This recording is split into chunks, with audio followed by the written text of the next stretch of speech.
అండి, జొన్న రొట్టెలు చేస్తున్నాను. పిండి తడుపుకుందాం. జొన్న పిండి ఒకటే అండి. జొన్న పిండి, జొన్న నీళ్ళు మొత్తం ఇలా ముద్దలాగా చెట్టు తడుపుకోవాలి.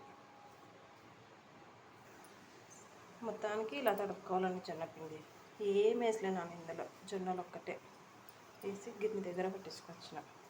మెల్లు ఉంటాయి అట్లా దాంట్లో కొద్ది ఇక్కడ పెట్టుకున్నాను, ఇక్కడ తీసుకున్నాను. 8 రొట్టెలు అవుతాయి ఇందులో. 8 జొన్న రొట్టెలు.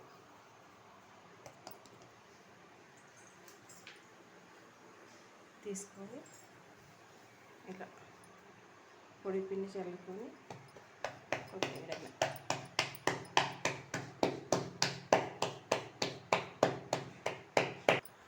ఇలా వచ్చిందండి. నేను ఇందులో గోధుమ పిండి కలపలేదు, బియ్య పిండి కలపలేదు, ఏం కలపలేదు. ఓన్లీ జొన్న పిండి మాత్రమే. తీసి పెన్న మీద వేసి కాలుస్తా.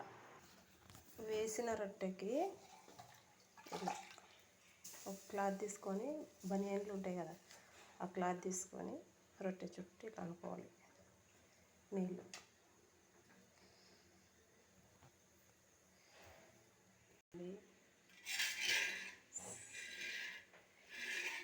కరెంటు పోతుంది వస్తుంది, ఇట్లా వేసుకోవాలి. రెండు సైడ్లు ఇలా కాలుకోవాలి. ఇలా పొంగుతుంది. జొన్నలు కరెంటు పోతుంది వస్తుంది.